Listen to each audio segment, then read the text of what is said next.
Every general chemistry textbook has an appendix containing the standard free energy change of a large number of compounds. The free energy change is associated with the Gibbs free energy for 1 mole of a substance from elements in their standard state at 1 bar and 25 degrees C. 1 bar is approximately 1 atmosphere. The determination of this value is very similar to that for delta HF0, the standard enthalpy of formation of compounds. This is a value associated from making 1 mole of a substance from elements in their standard states. So those elements that are in their standard states already are going to have a delta GF0 value of 0. Now when you do some calculations, be very careful, as a lot of entropy values are given in joules per K, and delta G and delta H are given in kilojoules. Now you can calculate delta G0 from a reaction either from the delta GF0 values that are tabulated in your textbook, or if you have values for delta H and delta S and the temperature for the reaction, you can calculate your delta G value this way. There's a number of problems in the problem-solving video set that are of this type. We can also relate Gibbs free energy to equilibrium. We can calculate the free energy change when reactants and products are present at non-standard state pressures using this equation here. Remember, Q is our reaction quotient. It has the same form as K, so it has some expression of concentration of products over some expression of concentration of reactants. Q has the same form as K, and it can be used to determine whether or not we're at equilibrium.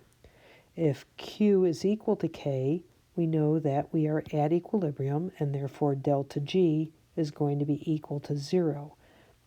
If Q is smaller than K, what that means is that our product concentrations need to get larger in order to approach equilibrium. That means our reaction is going to be spontaneous in the forward direction.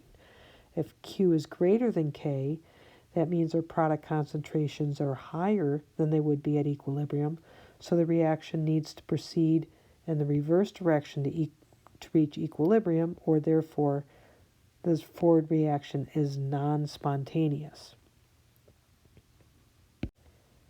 Using this expression, we can derive a relationship between the Gibbs free energy and the equilibrium constant.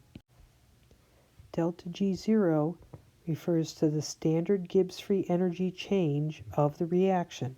It's determined from the delta G values of the reactants and products. Remember, anytime you see the superscript 0, that's going to refer to a standard state. This delta G refers to a non-standard state. What we're going to do is derive a relationship between the Gibbs free energy and the equilibrium constant. We remind ourselves that at equilibrium, delta G equals 0 and Q equals K. So we're going to substitute these two values into our expression. Then we can rearrange our expression, and we yield these two very useful equations.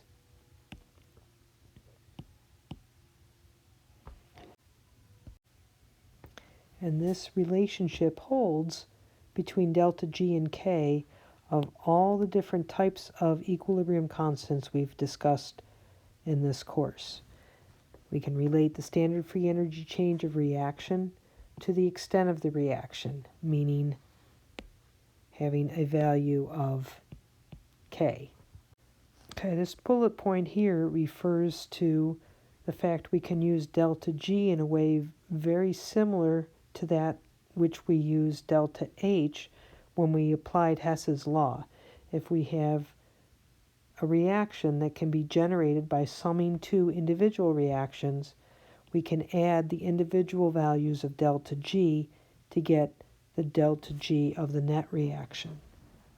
Also similar to delta H, if we reverse a reaction, the sign on delta G for that reaction is also reversed, and if a reaction is multiplied by a common factor n, we multiply delta G by that factor of n. All of these points are illustrated by problems in the problem-solving videos.